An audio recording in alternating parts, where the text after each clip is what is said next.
With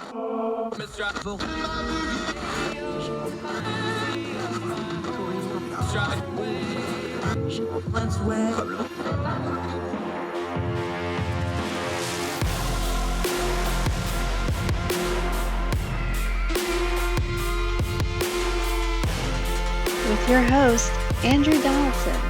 This is Heard Tell.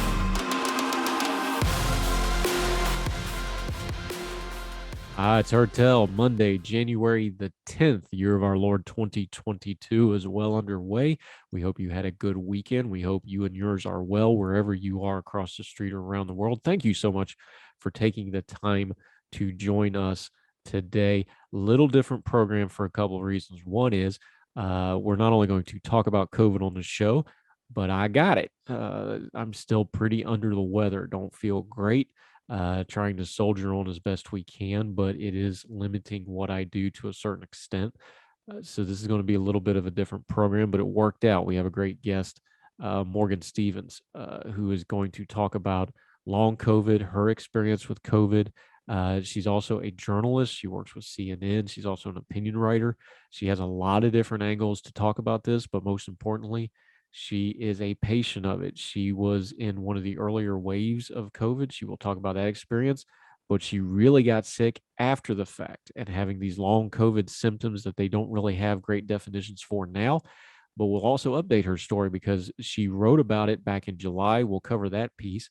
What has she learned since then? And how did that take her even going overseas looking for answers? And as a journalist, we're going to talk to her about how journalists are covering this, network news, regular journalists, whatever. COVID is a unique story, and we get into this with Morgan a little bit. It is one of the rare cases in human history. Think of it this way: turn down all the noise on the politics of it and the cultural wars, and people arguing over masks and mandates and all that. Just turn all that down for a second and understand and discern the times we live in.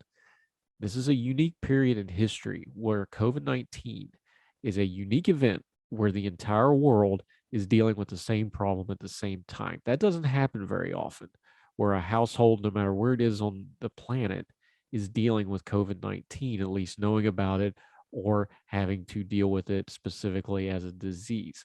That's really rare. And we're learning a lot about ourselves, about how our media covers things, about how our news media reports on things, and we're learning both the marvels of our medical sciences, where they can develop these vaccines and other treatments rapidly, but the limits of that medical science, that they still have a lot to learn, that they have to adapt quickly, that things like COVID-19, the long symptoms where they don't even have a good name for it yet, develops over time, and how that's not really unique. Massive diseases like this is not uncommon. It also reminds us that one thing we can all do when talking about COVID, have a little more humility. No matter how much you know about it, there's more to know. No matter how much you think you have right, there's probably something that you're misinformed on. Would that our elected leaders and betters and experts do the same, but us as folks on our social media are all guilty too. We need to have humility. We need to have some patience. We need to understand that there's more to learn than that what we know about it. And we're going to do that today with Morgan Stevens. We're going to talk to her experiences with long COVID, her ability as a journalist to try to explain it to us. It's going to be a special episode of Heard Tell. One, because I'm sick with COVID anyway, so it's apropos topic. But two, it's an important story that we're going to put some extra time in. So we're going to take a break. When we come back, Morgan Stevens on Heard Tell for most of this show, special edition of Heard Tell, right after this.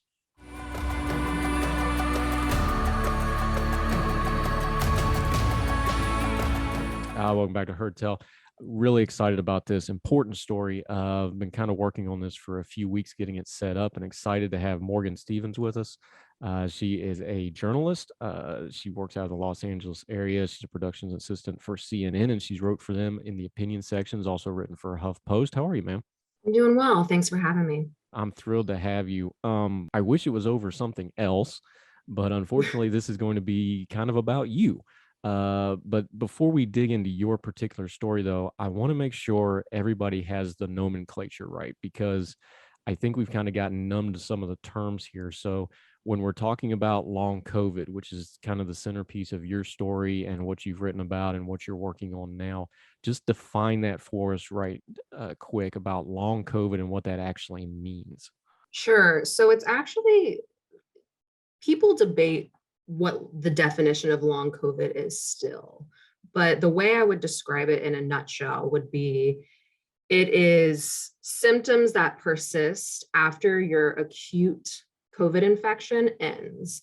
And so those symptoms, could be anywhere from brain fog, fatigue, um, insomnia, muscle weakness. It could go as far as neuropsychiatric symptoms like hallucinations. And this is something that some people have it. They never end up getting well. They just go from acute straight into long COVID. And some people, they have their acute COVID infection for about 2 weeks.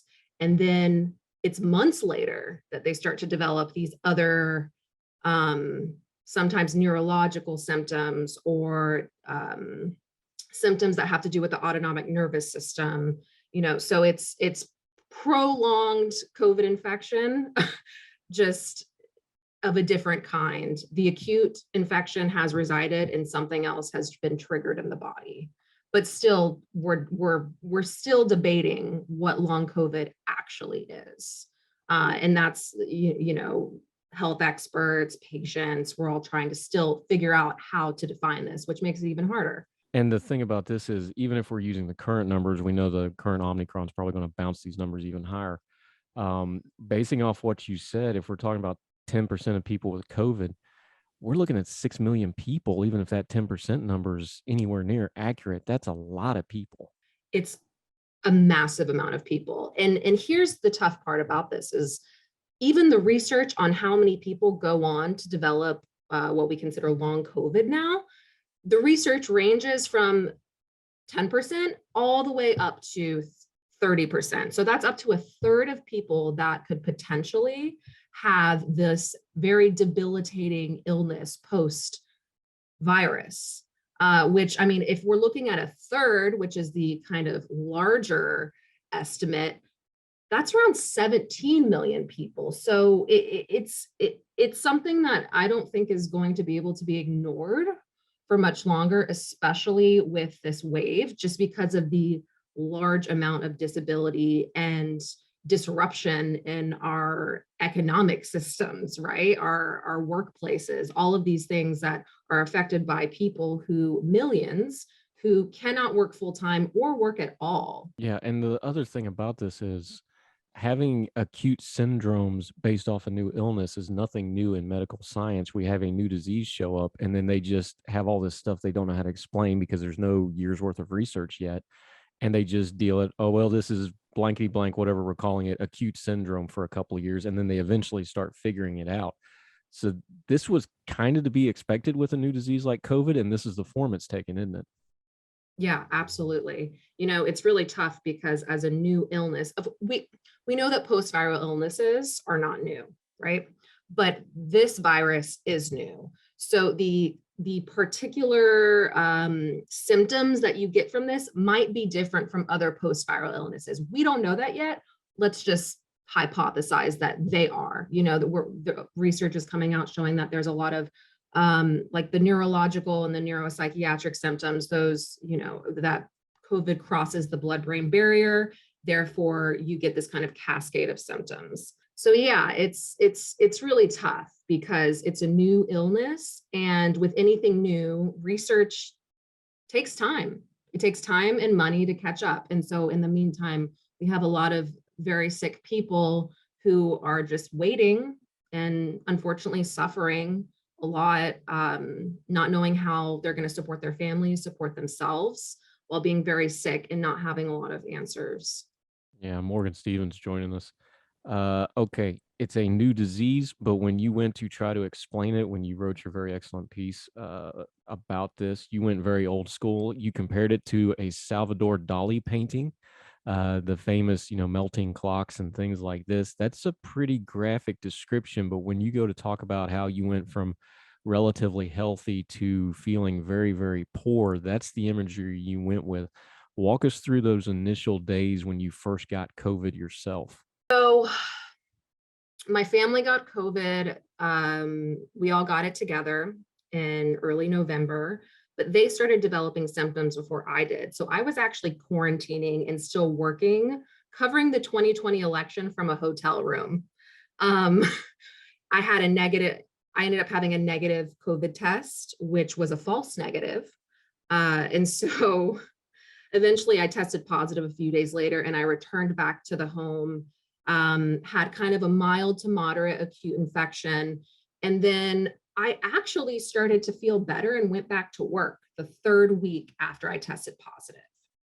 Went back to work, was like, okay, I'm getting over this. I could walk. I, went on a walk with my husband. And then I remember it was the night after Thanksgiving that I woke up in the middle of the night and it felt as if we have a small dog. And sometimes she'll like scratch herself on the bed and kind of shake it a little bit. And for some reason in the middle of the night, I woke up and I'm like, oh, is the dog like moving, like scratching or moving? But really it was me because I was having these internal tremors. It felt like a kind of quivering was going on.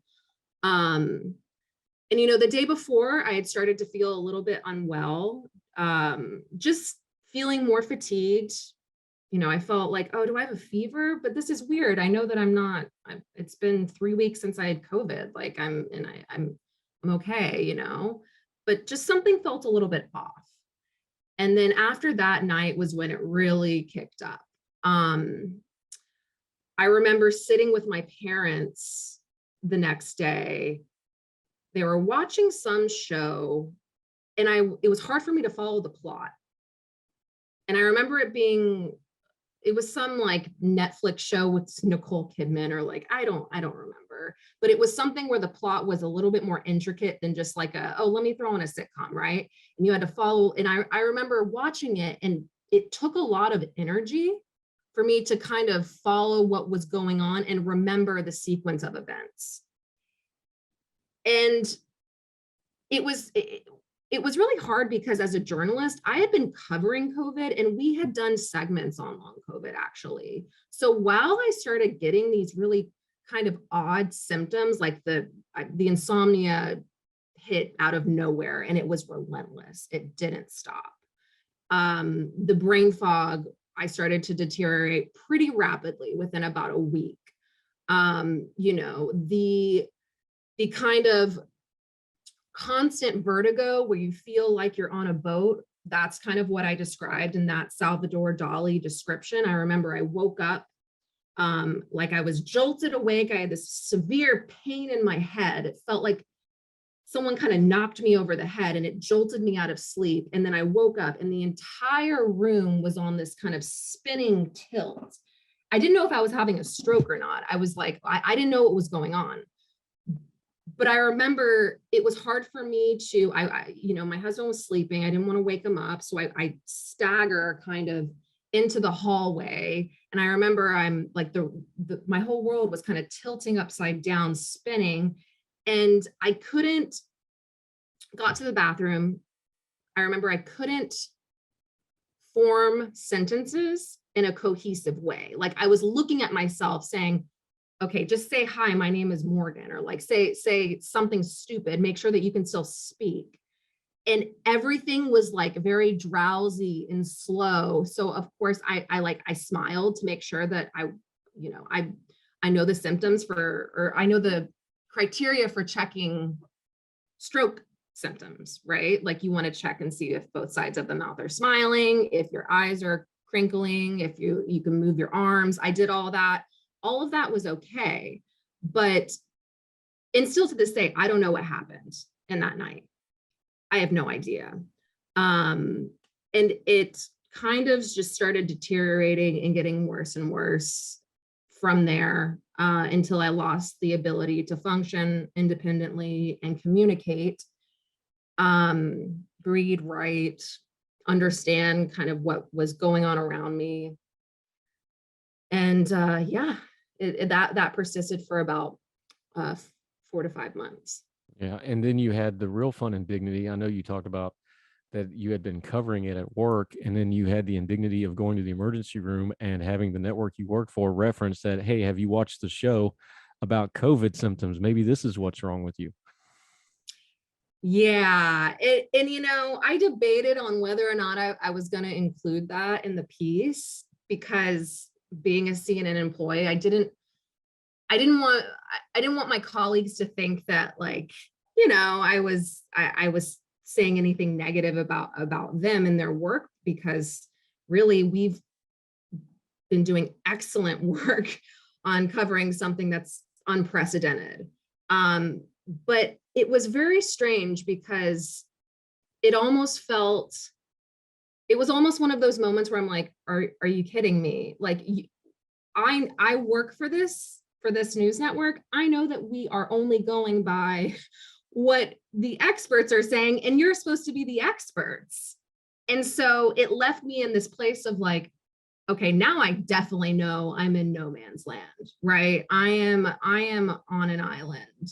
And that interaction kind of set the stage for what was going to unfold between me and the medical establishment, I suppose, if you want to say, the next few months.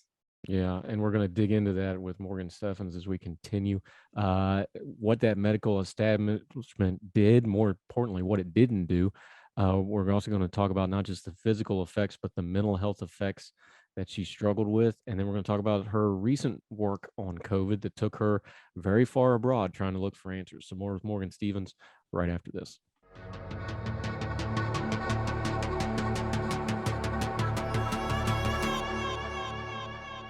Welcome back to Heard Tell. Continuing with Morgan Steffens, this incredible story of long COVID that she is telling from firsthand experience.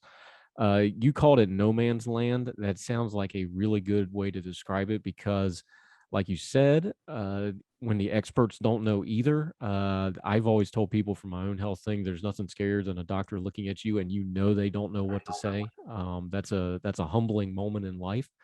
You went through a very long process of just kind of fending for your own and caring for your own with just you and your family. And that went on for quite a while, didn't it? Yes, it did. It felt like it went on for about 3 months, but it felt like an eternity. Some good news here, not to make it all negative, but the power of modern technology in amongst this, though, you did find some help. You found online community like a lot of us do. You used some social media and you found other people. This is something that has been pandemic wide for a lot of reasons, but especially for health patients, folks that were sick and shut in. We used to call them back in the day at church, right? The sick and shut ins. But this really was a lifeline to you, wasn't it? It was absolutely a lifeline. There's 4 things that kept me alive during that time. It was my mom, my dad, my husband, and my support group. And I remember, there were times where my family, they were so devastated and kind of experiencing the trauma with me. And so they were processing it too. So having Body Politic, it's a support group that the platform is used through Slack. And so it's private, you have to be admitted to it. And so, there's different channels for different symptoms, like there's a neurological channel, there's a need to vent channel, there's a mental health channel. And so within those channels, people are kind of posting their own struggles or mentioning, hey, did you see this new study that came out? And there was not only this exchange of medical information through medical journals, recent research that had come out, but there was also something really special that took place is they actually started hosting a Zoom group. And that's really when things started to change for me, because as wonderful as it was to have that resource when I was sick early on, I didn't hop into the Zoom group until I'd say early January. And my symptoms have been pretty bad the whole month of December. And, hearing other real human voices on the other side and coming to a place essentially with strangers in such a vulnerable place in my life, the most vulnerable I think I've ever been. And immediately having them embrace me. And, you know, a lot of these people were first waivers that were on this live Zoom group. And I'm so grateful. I mean, they had nobody, right? They had nobody telling them it's going to be okay when they were going through all of this, but they were able to tell me that. They were able to say, you know, at one point I had shared with them that I was having some kind of scary thoughts. You know, I shared in my piece that I had experienced some suicidal ideation, and it was really hard. For a good 2 months, it was really hard. It was a fight. And I remember sharing that with them, and immediately they started telling me, you're not alone. Early on for me, I had those thoughts. You know, they shared their stories with me. They made me feel like, yes, I wasn't alone in it, but also they provided the sense that it was going to get better. And no one else at that time could do that. Not even my family, as pivotal as they were in my recovery, they couldn't play that role because they were in it with me. The people and the dear friends now that they are dear friends, they were able to provide that for me in a time when no one else could, not my doctors, not my family, not my industry. And I will never forget that. Yeah, and I've been pretty open with my own experiences with healthcare and how that triggered some mental health stuff with myself. I don't know that folks that haven't been chronically ill or had serious illness, just try to explain to them for a minute, because when you're sick, like really sick, like bedfast type sick, you have nothing to do but think. And you can only stare at the ceiling so much, and you can only whatever your physical ailment so much. And inevitably, with people in long-term care, we've got all the studies in the world, and COVID's probably going to prove to be the same. When you're just physically spent, your mind is susceptible. Just talk to people for a minute, because people that maybe haven't been chronically ill may not understand. I mean, I know I got to where I just couldn't stand seeing the walls anymore. And your world gets so small, it gets dangerous, doesn't it? Yes. So setting aside the physical changes that happened in my brain, let's just talk the circumstance, right? Being sick that long and not having any answers after months, it is incredibly isolating. It's also when you don't know if you're going to get better or if you're going to deteriorate until you can't make decisions for yourself, you go to a dark place because you start to think about quality of life. And you also, for me, I didn't want to, one, be a burden on my family if it was a situation where I was unable to care for myself, I didn't improve, and I couldn't function independently. Two, I didn't want to live that way. I didn't want to not be what made me who I was. I lost my intellect. I lost my personality. I lost my ability, I had no appetite. My ability to take a walk, my ability to communicate, all of these things that bring joy to our lives, that was diminished. And I think one thing that's kind of unique, at least with long COVID, or my symptoms that I had with long COVID, was all of the kind of distractions that we use to get us through difficult times, those were stripped away. I had severe sensitivity to light and sound and screens. So what normally might be kind of a vice, like let's watch some just trash TV, right? We're not feeling great. Let's just watch something, have a distraction, get us through. That was out the window. Let's listen to some beautiful music. that was out the window. And I'm someone who loves music. It's a huge part of my life. I couldn't even do a guided meditation because the sounds were so jarring.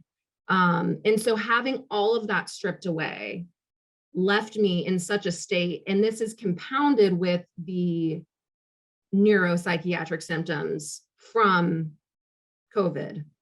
With all of that, I was seeking a way out. I was seeking relief because every moment of the day was suffering. And it's hard for people to understand also because something I want to highlight is when you have insomnia and you're also suffering relentlessly, sleep is such a respite, right? Sleep is, you don't understand how valuable sleep is for when you're in such a difficult physical state.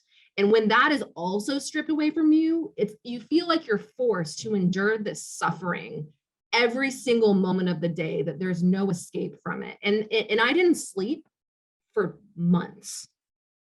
And my mother, my beautiful angelic mother who stayed with me through this whole time. I mean, there was a point, I'll be honest with you, nothing was normal in my household. There was a point where I had to sleep in my mother's bed because my husband was working and my mom was so worried about me. She was the one watching me at night when it looked like I was shaking. We didn't know if I was having seizures. At one point I got 2 EEGs, and she would see me shake at night. And when I would be trying to sleep, I would just be shaking, and when you can't sleep that for that long, things change. Quality of life really, really goes to hell. And it was really tough. It was really tough. And so I know that I'm not alone in this, not only because of the people that I've spoken with, the anecdotes that I've heard from my community, but even beyond long COVID, right? People, like you mentioned, the chronically ill who don't have answers and are bedbound. What resources are we offering for them? It was 2 months for me to see a psychiatrist because of the wait. That's not okay. Yeah, we're talking to Morgan Stevens. We're going to let her get a drink for a minute because this is pretty heavy stuff. But there's good news coming. We're going to take a break, and then we're going to get her out of those shadows and how she got back into the light of the world a little bit. She said it much more poetically in the piece. We'll touch on that. Also, we'll have her put her journalist hat back on, talk about how COVID's being carried and covered by folks, and also what took her over to Germany looking for answers to all this. We'll get into that with her right after this on Heard Tell.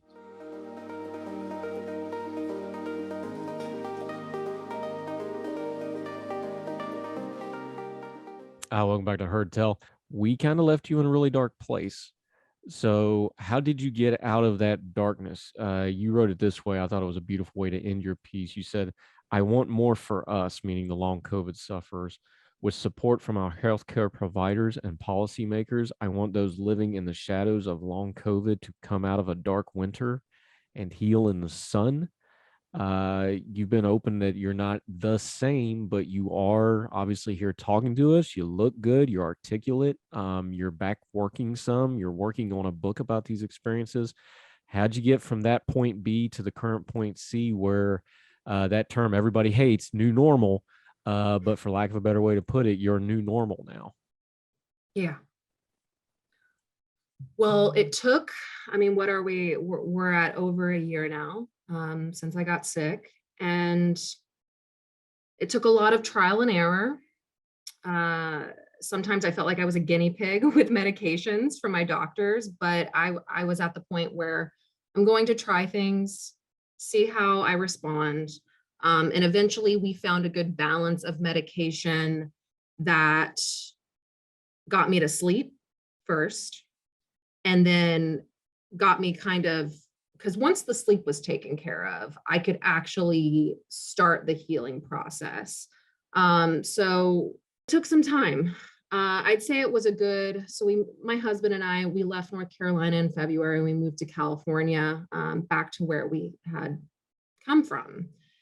He's from California, and so some family had offered for us to stay with them while we looked for a place. And, during that time, we stayed with my sister-in-law for about 2 months. And during that time, I think a lot of healing went on. I was at a post-COVID clinic from my alma mater, started seeing a neurologist, a physical therapist, and an occupational therapist. And during this time, I still wasn't working, So it went from not being functional when we arrived to, it was the little things. It was, okay, today I'm going to wake up and I'm going to make my own cup of coffee. That's how small the tasks were at the beginning. It was still hard to communicate, but it was, okay, I'm going to wake up this morning. I'm going to have a cup of coffee. I'm going to, go take a glass, pour some cream in, and that'll be my task. And that's what I did. And then, I do that for a few days. And then the next task would be, this time I'm going to go to the fridge and I'm going to make myself a snack, because those were the things that my brain, I remember opening the fridge early on when I was really sick, and my brain couldn't compute how to put thoughts into action. I think they call it executive function in neuro speak. And so doing these very little everyday, what a healthy person, right, would consider everyday tasks that you should be able to do without really thinking about, those were big steps for me. It was also nice to, we left from a very cold winter in North Carolina. And so I think when I wrote that passage, and I had written it once I had moved back to California, I spent those 2 months really just sitting in the Southern California sun, right?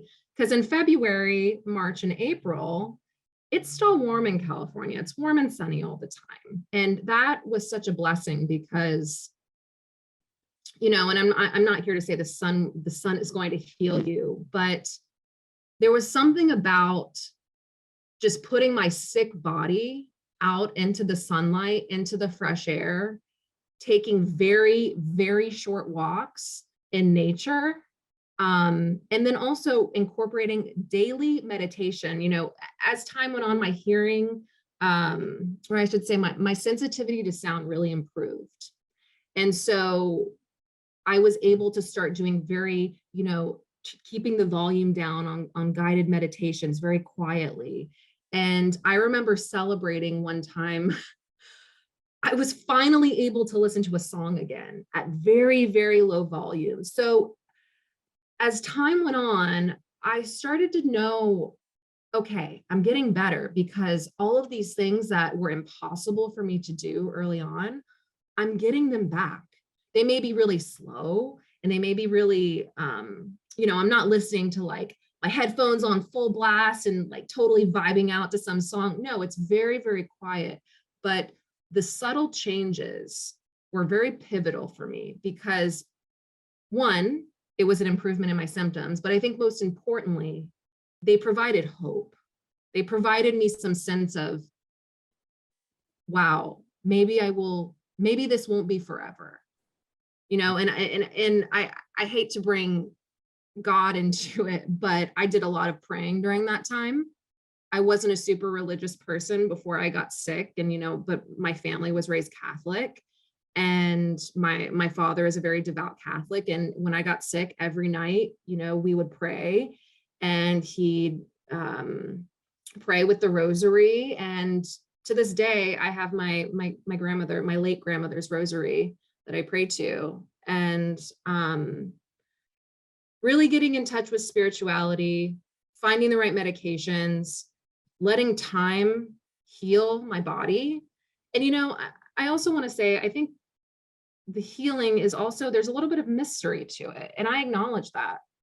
I don't really know exactly what did what got me to, I can't function and communicate. And I feel like a vegetable of myself, to now having this conversation with you and being able to work and writing a book about this. But, and it's not easy. I'm not back to my pre-COVID baseline, but I am far from those early days where I didn't know if I was going to survive it or if I wanted to survive it. Yeah, Morgan Stevens joining us. And that search for trying to find answers took you pretty far afield because now, you're feeling better. So now you're trying to really understand what's going on. How did that lead you from North Carolina to California to somewhere that is definitely not sunny California and a place I'm very familiar with, Germany? And you kind of still as a patient, but you also tried to put your journalist hat back on and you wound up in Germany. Tell us about that. Yeah, so someone in our group, our body politic group, she was kind of spearheading these different doctors and researchers to all kind of come and collaborate on this research that was going on with something called apheresis, which is a blood filtering process that Dr. Beate Jaeger, she had started treating long COVID patients with this type of treatment because what was formerly a treatment for high-risk cardiac patients and people with very high cholesterol, she had noticed that, okay, I'm treating these people with long COVID with this treatment and they're improving.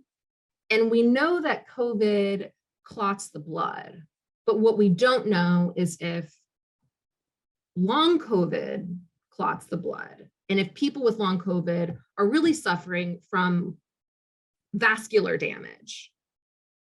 So this research was kind of groundbreaking because usually there was like, I don't know, 9 to 10 doctors that were actually involved, doctors, researchers, and they were all sharing information, which is not really done in the research world.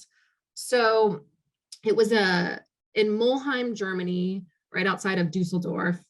And it was interesting because I went there just to kind of observe what was going on, talk to patients, see what the treatment was all about, witness someone getting a treatment. I had gone out there so Dr. Jaeger had kind of pulled me aside and said, would you like to participate in this study? There was another researcher, Professor Ricia Pretorius, who was from South Africa, and she was looking at the blood of long COVID patients. So both of those doctors, I knew that if there was something to find, I wanted them to look at it, right? And so I had this kind of moment of, okay, what do I do? As a journalist, we're taught to be objective observers and to keep our distance, but I've kind of already crossed that line because I'm reporting on my own illness. And if something's being offered to me to participate in, research that might help other people with long COVID, not only hey, what if a treatment works and I do feel better? That would be great. But also, like, in the name of science, I kind of feel a responsibility to participate in the research. And so I had this kind of moment. I called one of my mentors, and I spoke with her about it. She's worked in journalism for more than a decade, and she was a editor in chief of a DC publication. And I just asked her, I said, is this okay? Like, I don't know what to do. And she said, Morgan, you're the story. You have to kind of acknowledge that, like, yes, you're reporting on it, but you're the story too. And I think when she said that, one, I really respect her opinion, but it also gave me permission to kind of lean into that role because this is unique. Being a journalist while also being a patient is blurring the lines of objectivity. But I also think that it brings a different type of reporting that you may not be able to get from someone else who hasn't experienced what this illness can do. It brings a type of insight and empathy and understanding. And so I'm embracing that.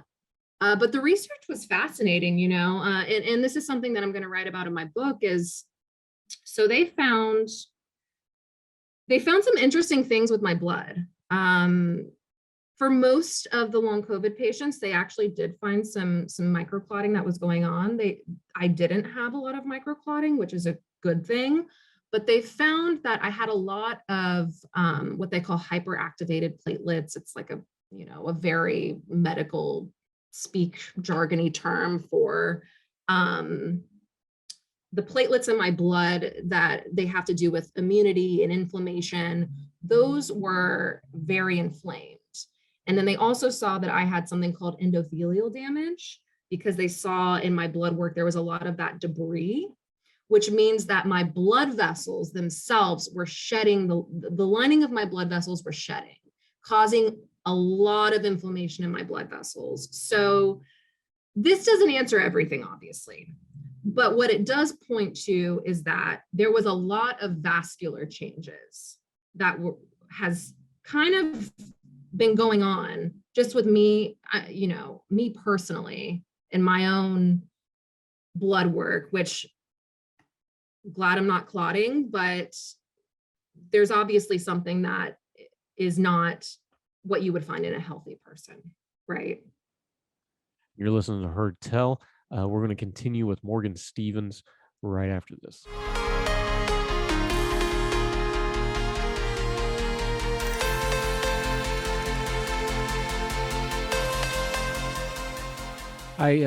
To kind of bring this back to where we started in a way, though, you're talking about being a journalist and being objective. I think the overarching story to COVID, when we look back on it with some distance, and we started with the statistics, and I hate statistics because we're all numb to them now. We're numb to the numbers just as a people. I think COVID is just one of those really unique things in the history of the world where I don't think there's been too many things where every household on the planet had to deal with the same issue at roughly the same time. That's pretty unique in history. COVID did that to us. I understand there was waves and such, but just about everybody on the planet had to deal with this in some way, shape, or form. Just kind of a way to put a bow on this, though. Are we covering this properly? Because I don't know that there's a right way to do it, because it's just too big of a story, and it affects everybody differently. You have people that get it and don't even have symptoms, and there's people that it just kills them dead in a couple of days, and there's folks like you that are long haul, and then there's folks that it was just like the flu, no big deal. How do you even cover a story like this when it's that broad? Or is it going to be one of those things where it's going to be, I can just tell my part of the story of it and then try to find other people? How do you think we should approach it, both as an individual, who obviously you have a story, but also as a journalist where you have to tell that story to a wider audience? That's a good question. And I don't know if I have exactly the answer to that. All I can really say is that, of course, I wish that there was more long COVID coverage. I think anyone with some type of illness, they all want their issue, even illness, whether it's, or if it's immigration, or if it's small businesses, like whatever affects you, you want your issue covered more. But I will say that the only thing that's been a little bit disappointing is just kind of the lack of public health messaging, that we haven't really gotten. Biden had mentioned long COVID and saying that it qualifies for a disability. I remember kind of the end of summer of last year, and that's the last we've really heard about it. And what I would like to see is just kind of accounting for it as a risk factor, right? Instead of this dichotomy of either you die or you're mild or asymptomatic, there is a more nuanced way to look at COVID. And I mean, if we're looking at the sheer numbers of how many people will develop long COVID, the small estimates are 10%, right? The larger estimates are about a third. That is a lot of people, and it should be approached as such. It's also, not only is it a lot of people, but the severity of the illness should be kind of communicated. And I don't think people really understand. They're like, oh, you have fatigue. That means that it's hard to walk up some stairs and it's like you get tired and you're huffing and puffing. No, that's a misunderstanding. Long COVID is absolutely debilitating in a variety of ways. And when I think of fatigue, I can't put thoughts into action to get a book out of a drawer. I can't make myself my own meals. I can't drive a car. I can't go to work. So when you have this large population that is going to not be able to be part of the workforce, be disabled, be suffering, it should be communicated and it should be included in public health messaging. Now, as far as journalists, I would say, I'm going to go and report on probably mostly a patient perspective because that's my experience with it. And that's okay. I think we view kind of, at least the way we've been trained is to view objectivity as a bad thing. Or no, let me repeat that.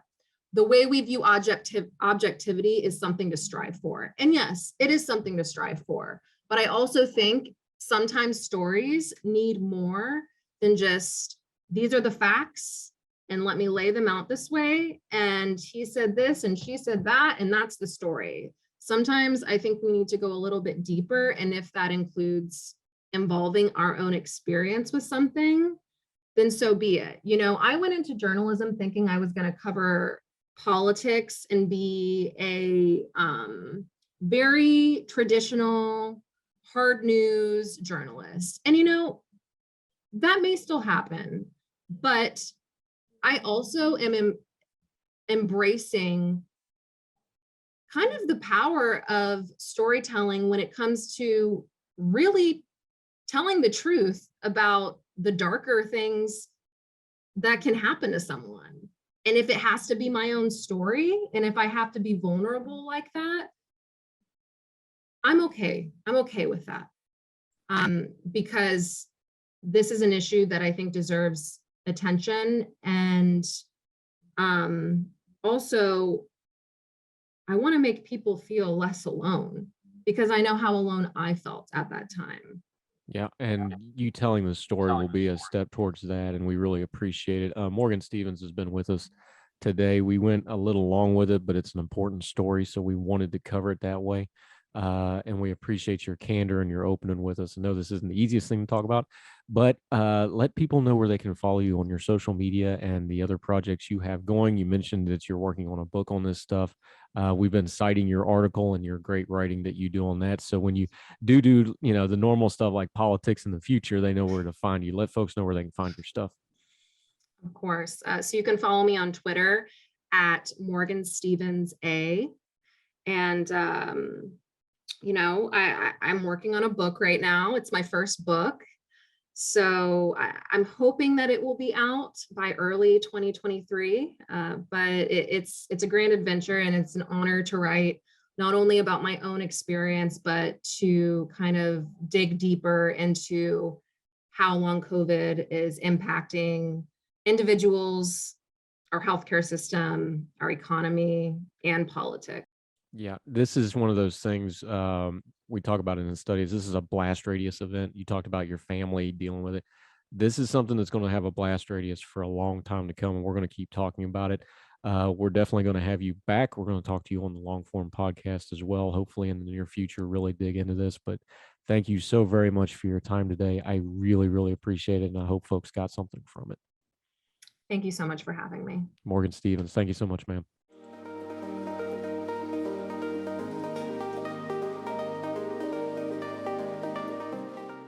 I'll do it for Heard Tell for this time. Little different episode, but that's okay. We don't just want to cover the hardcore politics or the latest cultural debate over this and that and the other. We want to touch on important stories, and the most important stories, all the good stories, are stories about people. And this story about COVID and how it affects people is going to be with us for a long time. we're going to be covering in a lot of different ways over many, many years, no doubt. So it's a good thing to go ahead and start doing it now with folks like Morgan Stevens, and we appreciate her time today. We're looking forward to talking to her again on the deeper, in-depth podcast version. There's a lot there I want to get into that we just didn't have time for, but I appreciate her. So wherever you and yours are across the street or around the world, we hope you're well. We hope you're well fed. We look forward to talking to you again tomorrow on Heard Tell. All the music on Heard Tell is provided under a Creative Content license from monstercat.com. Somos la mente.